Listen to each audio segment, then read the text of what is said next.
Officer Mark Reynolds had spent nearly 10 years patrolling the streets of Washington, D.C., a job that demanded a level of dedication that often blurred the line between relentless diligence and sheer exhaustion. He wasn't just a believer in law and order. He prided himself on his ability to sense when something wasn't quite right. So, when he noticed a sleek black Mercedes casually rolling through a stop sign in one of the city's wealthier neighborhoods, his instincts immediately went on high alert. It wasn't an egregious violation, just a slow roll, the kind that most drivers got away with on any given day. But something about the way the driver's eyes flicked toward the rearview mirror as Reynolds pulled up behind him set off an internal alarm. Without hesitation, he flipped on his lights and signaled the vehicle to pull over. The car glided to a smooth stop, and Reynolds approached with measured caution, his right hand instinctively hovering near his holster as he peered through the tinted window. Seated inside was a middle-aged black man, impeccably dressed in a tailored navy blue suit. His expression was calm, too calm. His hands rested plainly on the steering wheel, already positioned in clear view, as if he had done this before. "Good evening, officer," the man greeted, his voice smooth, controlled, and deliberate. Reynolds didn't return the pleasantries. "License and registration," he instructed, his tone neutral but firm. Without hesitation, the man complied, moving with practiced ease as he retrieved his documents from the glove compartment and handed them over. Reynolds barely glanced at the man before shifting his focus to the name on the license. Justice Charles T. Marshall. Something about that name tugged at the back of Reynolds' mind, but he pushed the thought aside and instead zeroed in on the address: Georgetown. An expensive neighborhood. He kept his face unreadable. "Do you know why I pulled you over?" Reynolds asked, his eyes narrowing slightly. Marshall gave a small nod. "I believe I may have rolled through a stop sign," he admitted smoothly. "My apologies, officer." His composed demeanor made Reynolds uneasy. Most people, guilty or not, showed at least a little nervousness when stopped by the police. Some stammered, others fumbled for excuses, and many avoided eye contact altogether. But this man, he was different. He was too composed, too collected. "Where are you headed?" Reynolds asked, watching him closely. "My home," Marshall answered evenly. "And where are you coming from?" "Work." Reynolds frowned. It was late. Too late. The courthouse had been closed for hours. "What kind of work?" he pressed. Marshall didn't hesitate. He folded his hands over the steering wheel and said, "I serve on the Supreme Court of the United States." For a split second, Reynolds felt something shift inside him. Disbelief, skepticism. His eyes flicked over the man once more. The polished suit, the confident posture, the unwavering gaze. It wasn't impossible.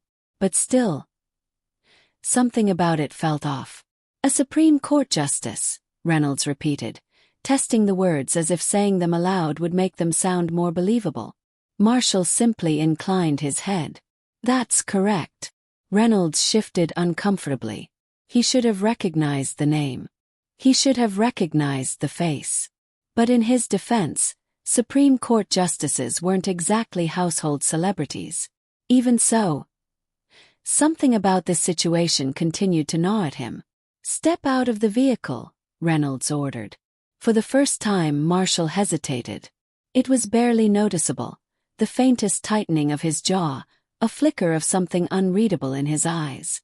But then, with a measured breath, he nodded and moved with a controlled precision that suggested this wasn't his first time complying with such an order. Reynolds took a small step back as Marshall rose to his full height. He was taller than expected, his presence commanding in a way that had nothing to do with physical stature. "Turn around for me," Reynolds said. Marshall's body stiffened just slightly. "Is there a reason for this, officer?" His voice remained steady, but there was an undeniable weight to the question. "Standard procedure," Reynolds replied coolly. Marshall let out a quiet sigh. "No, it's not." Reynolds felt irritation creep into his chest. Supreme Court justice or not, he wasn't about to let someone tell him how to do his job. His voice hardened. Turn around. For the briefest moment, something flickered in Marshall's expression. Not fear, not anger. Something colder. Disappointment. But he complied. Reynolds conducted the pat-down quickly, efficiently. Nothing. No weapons. No contraband. Just a leather wallet and a cell phone. Is this really necessary? Marshall asked, his voice unwavering. Reynolds ignored the question. He walked back to his squad car and ran the license through dispatch. No warrants. No priors. Clean. Yet something still didn't sit right. His gut twisted as he pulled out his phone and did a quick search. Within seconds, the screen was flooded with images and articles. Justice Charles T. Marshall. A towering figure in American law.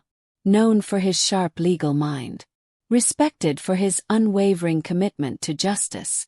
Reynolds felt his stomach drop. His grip tightened on the edge of the patrol car. This was bad.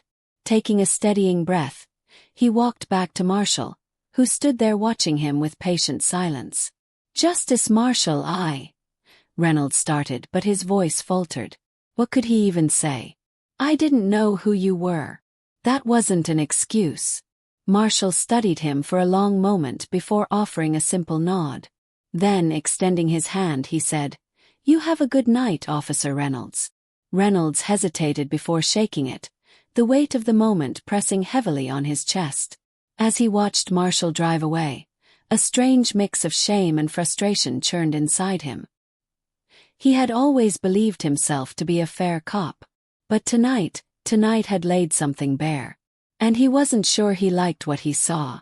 Officer Reynolds sat in his patrol car long after the black Mercedes disappeared into the night. His fingers drummed against the steering wheel. His mind racing.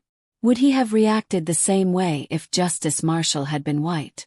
The thought sent a sharp pang through his chest. He didn't want to believe it. He didn't want to admit it. But deep down he knew the answer. The next morning after his shift ended, Reynolds found himself parked outside the Supreme Court building.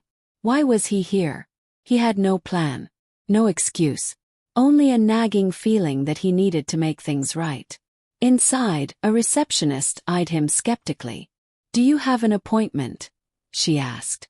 No, Reynolds admitted. He cleared his throat. But, could you tell Justice Marshall that Officer Reynolds is here? From last night.